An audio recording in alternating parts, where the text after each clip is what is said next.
guys, we are of course back with another video. So today I've got a pretty interesting case for you guys, and I know by the end of this video you'll have different views on this case, so I'll be interested to hear your comments down below after this video. So today we're going to talk about the case of an interesting man by the name of Armin Meiwes, or at least I think that's how it's pronounced. We'll pronounce it as Meiwes from now on. It could be Meiwes, it could be Meiwes, it could be anything because my German really isn't up to a good standard. But anyway, Armin Meiwes is a man from Germany who was infamously known for an act of cannibalism in March 2001. Growing up, Armin would take a keen interest in the story of Hansel and Gretel, particularly the scene in where the witch would fatten up Hansel so that she could cook him and then eat him. So Armin actually lacked in a father figure, as Armin's father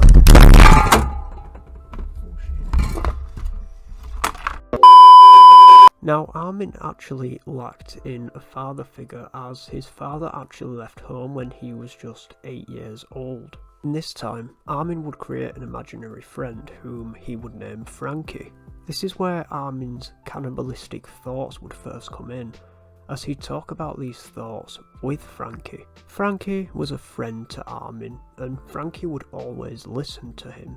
This is something that Armin's mother would never do. At 12 years old, Armin would begin to fantasize about eating his real-life friends. Now, skipping ahead to 1999, Armin's mother would sadly pass away, leaving the huge family mansion to Armin, and to Armin alone. Now, in this house he would make a shrine dedicated to his mother, and would also begin to delve into the world of internet pornography. He'd become interested in kinks to do with torture or pain, and eventually stumble up onto chat rooms about cannibalism. Now, at this time Armin was 41 years old and worked as a computer technician. He placed an advertisement on the World Wide Web on a forum called Cannibal Cafe, stating that he liked to find somebody that he could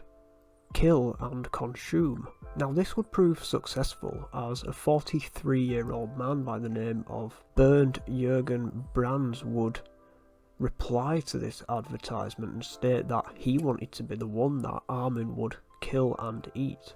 Armin would then invite him to his home in Rottenburg. They engaged in sexual intercourse, where after Brands would ask Armin to cut off his penis. Now, Brands first insisted that Armin bites his penis off. Armin managed to bite through his testicles, but the biting off of the penis didn't seem to work. So Armin tried cutting the penis off with a blunt knife, eventually moving on to a sharper knife when even the blunt knife didn't work. Now, while trying to consume his own penis, Brands would tell Armin that his slice was too raw and he just couldn't eat it. Armin then fried his penis, seasoning it with salt, pepper and garlic. The two then consumed the penis together. Brands would then allow Armin to kill him.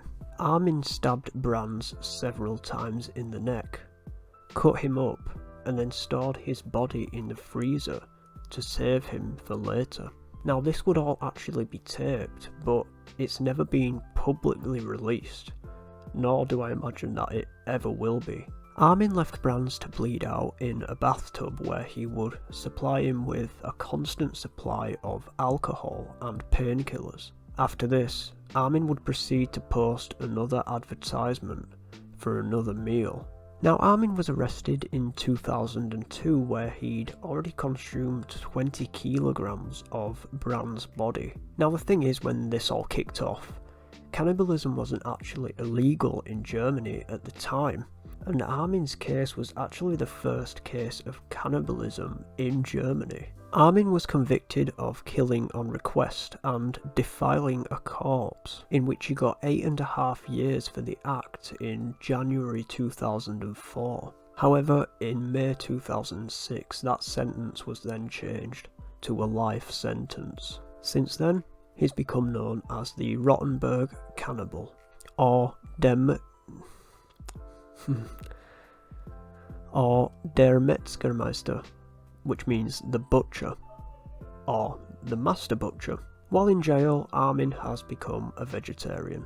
And just a little extra cool fact, the song Mein Teil by Rammstein was actually inspired by this case. Mein Teil basically meaning my part, which is German slang for penis. So was it really a crime? So I'm basically going to give the opinion of certain news articles as well as my own opinion on the matter. So we're going to go through the opinions of news articles and documents that I found on the internet first of all. So on the 30th of January 2004, Armin was convicted of manslaughter and sentenced to those 8.5 years in prison. It was a bit of a sticky situation as there were genuinely people who believed that he shouldn't have been sentenced for this whatsoever at the time. Or rather, for as long as he was, which was 8.5 years. And this was because people believed that Brands had obviously voluntarily taken part in this act. And on the 12th of January 2006, a retrial took place in which Armin was sentenced to life and put on a murder charge.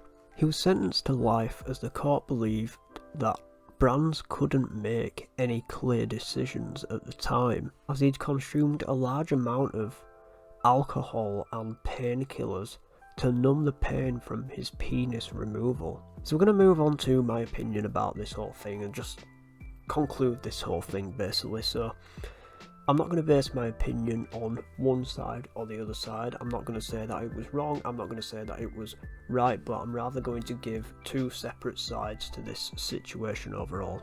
So first of all, it's obvious that this whole act was morally wrong. Killing and eating another person, even with their consent, is a no-no. But that's obviously where the problem in court first kicked off. Armin was given permission by the other member to do this act, which I guess counts as assisted suicide. However, assisted suicide wasn't legal in Germany until 2014. Therefore, I believe that Armin should have probably been charged with illegally assisting a suicide, as well as a manslaughter charge. I don't believe he should have been taken down for life with a murder charge because of the consent. But that's where my next point comes into play, along with my stance on the other side of things. Brands was, of course, very drunk and had obviously consumed a lot of painkillers, meaning, yes, he didn't take that decision with a clear head. It was also known that Brands had mental problems and could have been looking in the wrong places for some help. So overall, yes, it was wrong and it just shouldn't have happened, and I can completely understand the actions that were taken in court, as obviously Germany had never had a situation like this before. So like I said, there's no biased opinion on this that I've given.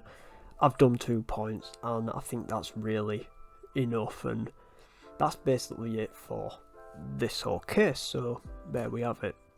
That's Armin Meiwes. If you want, guys, like, subscribe, maybe click that little bell next to the subscribe button. You get my latest updates, that's pretty cool. Thanks for watching, guys. Stay safe, and I will see you in the next video.